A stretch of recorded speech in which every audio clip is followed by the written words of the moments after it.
Eu vou, de novo, trazer mais uma coisa subjetiva, empírica, vivencial minha. O ano passado, nós tivemos um programa dentro do equipamento, e eu tive um contato com, de repente, assim, e foi de repente mesmo, muito de repente, foi questão de 15 dias, eu ficar, que também não é minha praia, orientar 120 jovens, de 16 anos a 29 anos, por causa do ECA. Eu sou pedagoga, trabalhava até com 9, 10 anos. De repente, estava com 120, e como a gente também... Foi uma coisa meio assim, a gente ficou numa sala mais ou menos parecida com essa que é o cinema. Quando eu olhei assim, falei, meu Deus. E aí são 120 unidades, né, num coletivo. Então, é muito louco isso, né? E aí você começa a ver tudo isso, que foi como que eu percebi, uma das coisas que eu comecei a ver, que eu achava que estava só numa instância, mas a intolerância. É muito louco. Assim, por mais que eles estão numa... Existe uma turma numa sacada assim, de tranquilo para certos assuntos, tudo beleza, ele é hétero, ele é cis, ele não sei o que lá, ele é preto, ele não sei o que... Tem outros que não. Né? Por exemplo, trazendo vivencialmente lá da cidade de Tiradentes, há um contrassenso, porque nós estamos, como eu falei anteriormente, num bairro com a maior concentração negra da cidade de São Paulo e a predominância da igreja evangélica. Então, você imagina trabalhar, de repente, com essa questão evangélica pesada que ele traz aonde ele quiser sobre isso. Então, existem várias intolerâncias. E aí você tem a questão da questão evangélica, aí você tem algumas manifestações do candomblé, aí você tem o fluxo, aí você tem o hip hop. Então, assim, tem algumas coisas ali que eu vejo que tem uma intolerância. Eu, sinceramente, eu não sei muito bem como lidar isso, mas o que eu percebi, voltando para a mesma situação da questão do funk, é tentar ter um olhar de tentar compreender o porquê isso. Para mim, eu não consigo não tirar que é histórico, é o processo histórico de como se formou a periferia, de como ela é, e que ainda a gente não conseguiu se estruturar. Então, você tem, eu vou falar também o que acontece por lá, e isso não é só lá, eu tenho certeza que é em toda a periferia. As mães trabalhando, então esses jovens e essas crianças estão sozinhos. Eu trabalho na biblioteca há 3 meses e saquei, eu não percebia o quanto de crianças dos 8... Não vou colocar mais, vou falar mais o que eu acho mesmo. A partir dos 5, 6 anos de idade até os 12, andam sozinhas lá. É uma coisa assim... É muito louco. E aí, com eles, você faz assim... vem aqui. Você vai dar um abraço, parece que é uma coisa nova na vida daquela criança. Porque não é nem porque a mãe ou o pai, ou no caso seria mais uma família nuclear feminina, porque a mãe, a avó e, né, assim, a tia, geralmente o pai é inexistente, mas é interessante que eles estão vagando, são pessoas que estão vagando, e eles estão sendo educados ou orientados à própria sorte. E aí, a igreja que pega e faz de uma forma, e, de repente, é a rua que faz de uma forma, é o funk que faz de uma forma. E aí ele vai se constituindo de uma tal forma, eu não sei se eu estou fugindo aqui, mas é porque foi vindo na minha mente, que, de repente, ele acaba achando que é só aquele quadrado que corresponde àquilo que ele acha. Então, ele começa a não ter a tolerância com o outro, porque é aquilo que ele aprendeu com o outro. Eu tive uma situação, eu vou falar muito mesmo assim. Eu estava na sala e aí eu fui falar com um dos alunos, falei: "Meu querido, eu preciso dar aula". Eles estavam roncando. E isso eu vi que estava não só a mim, mas os outros. Ele veio para cima de mim. Ele veio literalmente para cima de mim. Olha que eu sou grandona até mas ele veio mesmo. E na hora, é óbvio, eu não vou ser, eu também correspondi. Mas o que eu quero dizer foi o depois. Ali mesmo, depois ali, no quente. A coisa está numa intolerância que eu, sendo mais velho, eu também poderia ter falado para ele no momento. Depois aí eu tive sei lá, e aí eu falei: como que pode um rapaz acordar do nada e vir? Mas eu estou falando, para vocês entenderem o que eu estou falando, ele chegou, eu estava aqui, ele chegou ali, e depois, no segundo momento, ele ficou um palmo, ficou isso aqui. Então, ele veio realmente para cima de mim. Como tinha mais gente, ele não me agrediu, mas eu acho que ele teve uma intenção de agredir. E isso me chamou a atenção para pensar. Eu não consegui, isso já, nós estamos falando de um ano, eu não tive mais isso, mas me fez pensar o quão a gente está... não só refém, a palavra que eu quero dizer, um estopim. A gente está muito um estopim, a gente está muito assim. Mas o que me chamou a atenção, sendo jovem, porque a gente tem uma carga, a gente já está vindo numa correria, mas eles são jovens, então assim é uma coisa que eu estou jogando isso, e eu nem sei se eu estou te respondendo, para ser muito franca, porque eu não consegui ter uma resposta. E aí, ao mesmo tempo, nesses 120, hoje eu tenho mais ou menos uns 20 que eu continuo tendo contatos e que eu comecei a perceber que aí eu entrei, que eu falei agora há pouco, o processo histórico. Dos 20, 100%, minha mãe, eu não vejo pai. É minha mãe, eu não vejo pai. E é umas coisas assim muito loucas. Ao mesmo tempo que eles estão extremados, ao mesmo tempo que eles são intolerantes, ao mesmo tempo que eles estão, mas ao mesmo tempo uma carência da seguinte forma: Ana, eu estou pensando em fazer um curso, o que você acha? E aí começou a me chamar a atenção, o que eu estou querendo te chamar a atenção aqui não é a Ana, mas o quanto está faltando uma representatividade na vida desses jovens. Eles não estão tendo uma representatividade de coisas simples. De repente você está em casa, sexta-feira passada, meia-noite. Ana, você está em casa, eu preciso falar com você. Eu falei, olha, eu fiz o Enem, e aí não sei o que eu vou fazer, e tal, não sei o quê. E aí eu fiquei pensando, então, ou seja, o que eu estou contextualizando aqui, muito francamente, a gente precisa parar para repensar o quanto esse processo histórico está impactando lá na ponta. O quanto a asepsia da cidade, a limpeza da cidade, vamos jogar o pessoal para lá, vamos esconder o pessoal para lá, e tentou limpar para debaixo do tapete, não deu certo, e a gente está segurando as pontas lá. E aí, desculpa, eu vou puxar a sardinha para nós mulheres, tá? Porque essas mulheres que estão no CAPES, que estão no SASP, que estão na escola, que estão no CEL, que estão no centro de formação, que está na linha de frente, ou a vizinha, ou a amiga, ou que vai buscar na escola, que está vendo o que acontece com esses caras. A gente tem uns jovens arrebentando para caramba. No centro de formação, a gente tem um escadão mais ou menos como esse. É um pessoal que não entra no centro de formação, faz a fumaça lá, toca o violão, faz não sei o quê. E, ao mesmo tempo, é os caras que já leram Marx, que já leram não sei o quê, que já fizeram não sei o quê, mas, ao mesmo tempo, já vi deles lá no escadão, que eu fui lá sentar para saber como é. Às vezes eu não sei o que eu faço. Para onde eu vou? Não sei, Ana, eu estou assim... Então, eu acho que, na verdade, a gente precisa se rever 45, 65, 70, 12, 15, 10, 20, 30, 40, que a gente perdeu a mão em alguma coisa aí. É o que eu sinto, é o que eu acho.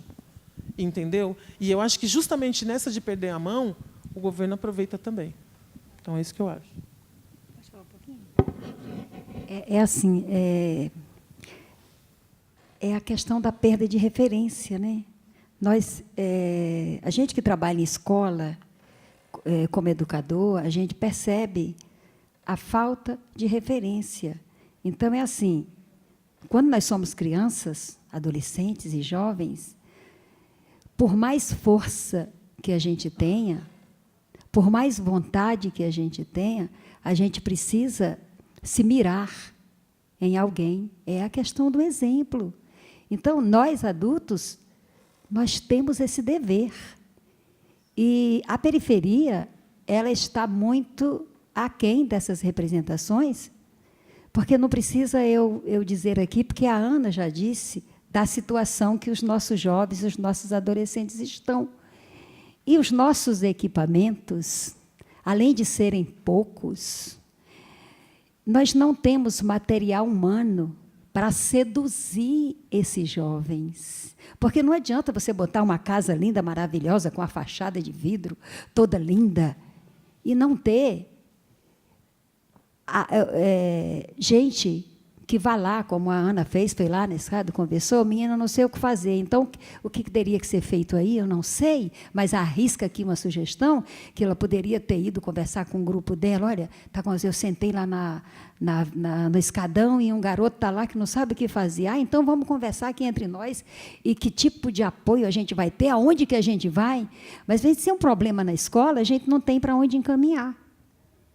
Né? Então, ficamos nos debatendo, quer dizer, nós desejamos o melhor para os nossos jovens, para os nossos adolescentes e para as nossas crianças, mas onde nós vamos buscar apoio para materializarmos os nossos desejos em relação àqueles jovens, àquelas crianças e àqueles adolescentes. É justamente isso mesmo. Para mim, isso está lá no Centro de Formação. A gente entrou com duas palavras, com uma frase chamada atendimento acolhedor. Quando a Maria falou lá atrás, é um monte de criança andando para cima e para baixo. A gente tem 2 escolas do lado do nosso equipamento e a gente tem um campo de várzea em frente. E aí, por que eu estou falando isso? Porque, de repente, essa falta de referência, eu não sei se alguém aqui é da periferia, mas é muito louco isso, porque, ao mesmo tempo que você vê essa falta de referência, tem coisas preciosas ali no meio, entendeu? É uma coisa assim que você se sente impotente.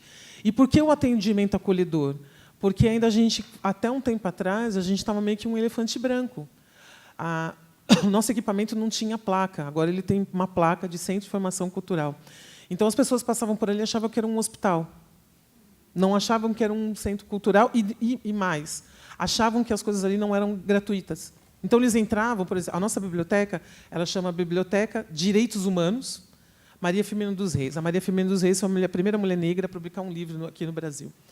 E aí, a biblioteca ela é temática, então tem uma madeira de baobá, tem almofadas, tem um monte de coisa. Aí você fala, por exemplo, para a pessoa, ontem mesmo teve uma atividade. Entra, fica à vontade. Ela, pode entrar? Pode mesmo? Mas é que eu estou assim, eu já vi gente falar, mas eu estou assim, eu estou suada, eu estou suja, eu não posso entrar. Eu falei, minha linda, não é assim que funciona. E eu, por exemplo, sou uma pessoa muito calor, então eu preciso dar abraço, eu não posso só dar o beijinho. Então, quando você pega e vai dar o abraço, a pessoa, nossa, ela me abraçou. E aí, isso eu estou falando em todos os âmbitos. Então, com as crianças, quando você fala assim, entra, a gente tem jogo aqui de dama, vai lá jogar dama, vai não sei o quê. Então, assim, eles estão muito perdidos. Eu falei da escola porque eu fiz uma analogia, então tem o campo de várzea, é vidro, e aí, de repente, eles saem assim da escola e vem aquela camada de crianças assim. E aí eu sempre tenho a impressão que eles estão indo para Lost. Sabe, assim, eu faço um cenário ali, parece que eles estão indo para... Porque está tão perdido que eles vão indo assim. Aí o que eu percebi é que eles têm umas brincadeiras super legais de soco, um com o outro, assim. É super amável. Soco, assim. Uma vez eu até pensei que eles estavam brigando mesmo. Eu já ia... tia, liga não, a gente está brincando. Mas é tão amável que eles só sabem brincar de soco. Então, assim, eu acho, e claro que quando a gente fala de questão social, a questão social ela é muito, para mim, muito tato, muito aconchego. E a gente, muitas vezes, não está preparado para isso, porque dá muito mais trabalho. Quando eu dou uma receita, quando eu falo, faz isso, é muito mais fácil. Pronto, puxa, me livrei daquele problema, já resolvi, está lá, e agora eu vou caminhar. Mas, quando eu tenho que me despedir lá e resolver, eu não consigo. E aí eu acho que, eu não sei se eu estou fazendo um raciocínio lógico, mas eu acho que aí é mais fácil de o discurso de ódio penetrar, quando você está vagando. Bom, pessoal, acho que está no nosso horário, é isso, Cadu? Queria agradecer quem ficou aí até agora. Agradecer a Ana Paula, agradecer a Maria. Para mim foi uma aula aqui estar com vocês hoje. Porque realmente não é. Eu sempre penso a questão do ódio desse meu lugar aqui. Hoje eu tive a oportunidade aí de ler de duas perspectivas e lugares completamente diferentes. Bom, muito obrigado. Obrigado, gente, que veio aí. Vamos tentar, então, é isso, né? Tentar não praticar mais, reduzir essa prática de ódio, diminuir. Me dá aflição quando eu vejo as pessoas dialogando e operando nesse lugar, sabe? E não precisa. No final do dia, todo mundo... A gente, esse monte... Eu vou usar... Posso falar uma palavra? Esse monte de merda, né? Tipo isso. Porque é isso. No final do dia, todo mundo igual. A gente vai todo mundo para o mesmo lugar, sabe? Mas a gente tem uma missão aí, que é deixar um lugar um pouco melhor. Bom, a Maria vai deixar um poema. Gente, uma salva de palmas. Muito obrigado. Vamos lá. Pessoal, quando a Ana falou da questão histórica da periferia, né, eu tenho um poema que se chama Dona História. Esse livro, Penteando a Vida, É um livro do selo Capsianos, que é um selo do Centro de Arte e Promoção Social. Eu tive a felicidade de inaugurar esse selo. Esse livro é um livro que foi escrito por mim, tem 70 textos, mas foi confeccionado só por mulheres, né? É um livro feito só por mulheres. São 70 poemas e 7 mulheres, para homenagear a mulher com o talento da mulher. Penteando a vida, o tema, né, como já diz o título, é vida, em homenagem à mulher, porque ela é a geradora da vida, é a cuidadora da vida, graças à mulher, né? Nós continuamos aí o caminho, né? E eu quis homenagear a mulher com o talento da mulher. Algumas pessoas dizem, você criou o clube da Luluzinha. Eu falei, não. É porque homenagear a mulher com um trabalho feito por homens seria maravilhoso. Mas um trabalho que evidencia a força e o talento da mulher, né? Então, por isso que eu fiz dessa forma. E eu vou ler para vocês Dona História, que é um poema que eu escrevi no dia 2 de novembro de 2014, às 17h41. Diz o seguinte: Dona História, ao se contar, em desfile as contas de um rosário, desfiadas pelos nossos ancestrais, herança atirada ao futuro. Dona História, ao se contar, em desfile as contas de um rosário, narra em episódios de humor um circo de horrores. No circo, as vergonhas dos atos idos ao tempo da escravidão, o ventre livre numa aprisionada liberdade. Dona História conta as contas espalhadas ao longo dos séculos, e como quem conta um conto aumenta um ponto, Dona História distribui pontos do passado, entregando aos presentes do presente pontos de contos e contas a pagar.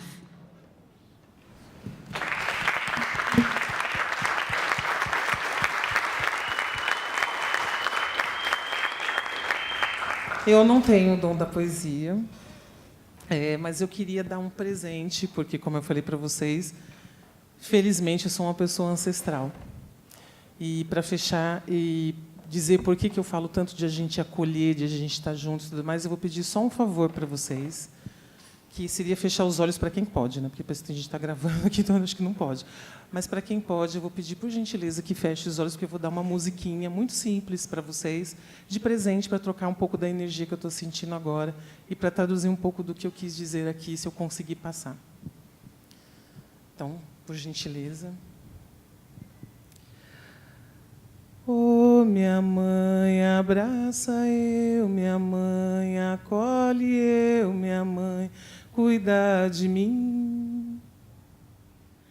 Oh, minha mãe, abraça eu, minha mãe, acolhe eu, minha mãe, cuida de mim.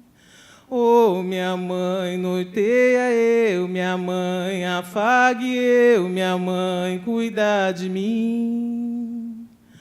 Oh, minha mãe, abraça eu, minha mãe, acolhe eu, minha mãe, cuida de mim. Oh, minha mãe, acarinha eu, minha mãe, afague eu, minha mãe, cuida de mim.